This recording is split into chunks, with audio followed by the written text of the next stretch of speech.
Ce qui est arrivé au Palais des Sports relève de la fiction à laquelle nous a habitués le RDPC. Je vais être obligé de me désolidariser de Monsieur le maire sur ce plateau.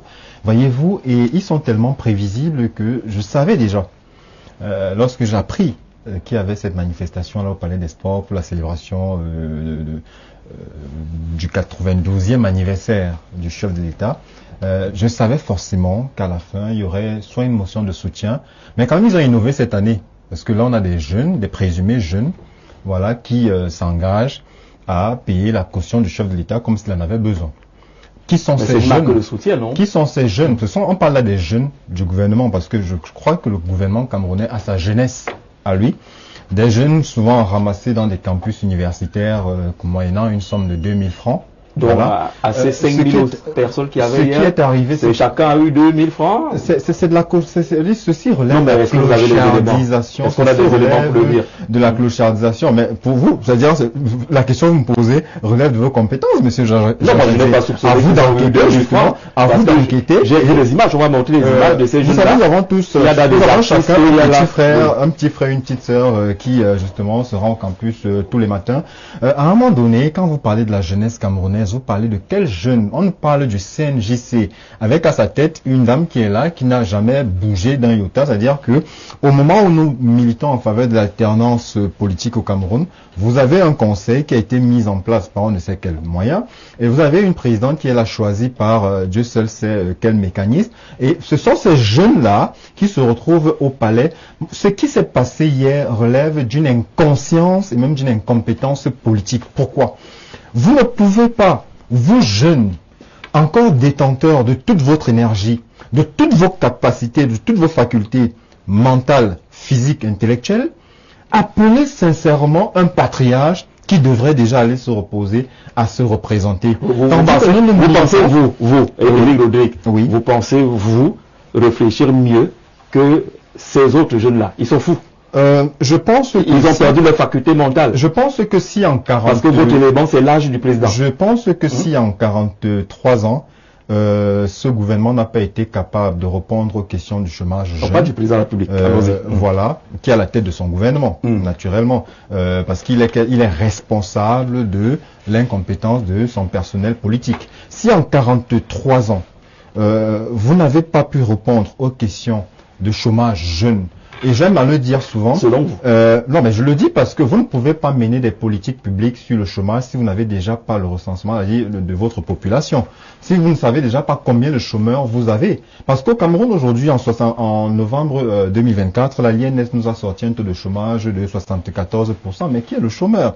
Le chômeur, c'est toute personne âgée entre 15 à 35 ans, voilà, dotée de qualifications professionnelles, sans emploi et en quête d'un emploi, prête à prendre son poste justement dans les 2 semaines qui suivent. Or, nombre de jeunes aujourd'hui ploient sous le joug de l'informel et ont choisi de se jeter peut-être dans le petit commerce. Voyez-vous, ce sont des chômeurs, mais qui ne sont pas identifiés comme tels. Et même ceux qui aujourd'hui sont en situation d'emploi, qui sont souvent sans contrat, ne sont même pas déclarés à la CNPS. Voyez-vous, parfois ils ne connaissent même pas quelle est leur catégorie professionnelle. Vous avez des personnes aujourd'hui qui se disent employés, mais ne savent pas quelle est leur catégorie professionnelle, ne bénéficient d'aucune couverture. C'est insensé. Si vous êtes employé sans connaître votre statut, à qui la faute? Alors, à ceux justement qui les instrumentalisent, comme ils l'ont fait une fois de plus en les instrumentaliser quelqu'un qui a sa situation en main. C'est ce qui est déplorable au sein de notre jeunesse. C'est pour cela que je dis toujours aux jeunes, voyez-vous, nous autres militons en faveur d'un rajeunissement de la classe politique camerounaise. Nous voulons justement voir de nouvelles têtes au sommet. Mais la question est,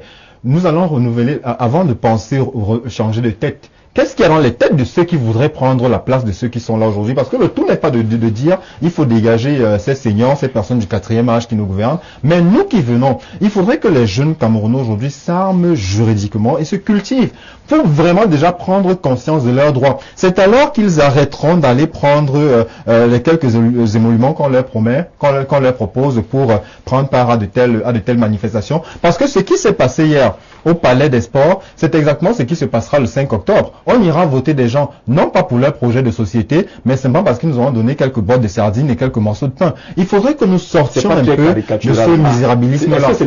C'est la réalité. Éric Rodrigue, est-ce qu'on n'est pas en train de répéter ce qui se dit tous les jours? et on infantilise une jeunesse sans la former. C'est pas parce que vous allez dire à cette jeunesse-là qu'elle se laisse manipuler tous les jours qu'elle va changer. Est-ce que vous lui montrez autre chose? Ce que nous demandons à ces jeunes, c'est de faire un choix en cette année 2005 en tout état de cause. Ils ont fait un choix. Tenant compte si les élections n'ont pas encore eu lieu. Mais vous ne savez déjà pas qui sera votre candidat. Donc on continue d'attendre le candidat du RDPC. Je pense que M. Biya aime suffisamment ce pays pour encore nous imposer un septennat. Voilà, supplémentaire. Donc moi je dis, il faudrait que les jeunes aillent aux urnes en toute connaissance de cause et questionnent les projets de société. Celui qui se présente devant nous, vous le dites si bien, que ce ne soit pas seulement une question d'âge, parce que au même titre que nous faisons le procès si vous avez à 60 ans, 70 ans comme les candidats déjà déclarés aujourd'hui, voilà, ou alors des projets intéressants, voilà, on va cracher dessus. Et il faudrait non plus qu'on se dise peut-être parce qu'un candidat est jeune, sa seule jeunesse d'âge suffirait pour que nous puissions le porter à étudier. Non, nous voulons aujourd'hui que des jeunes questionnent les projets politiques de chaque parti politique.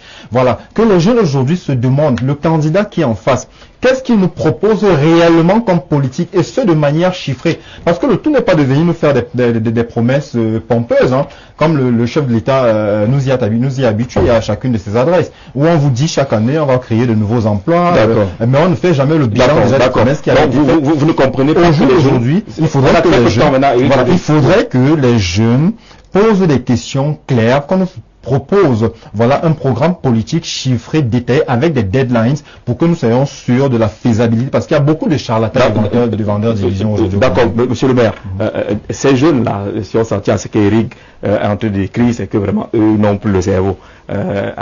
Choisi Paul Biya aujourd'hui, ils ne sont pas stables.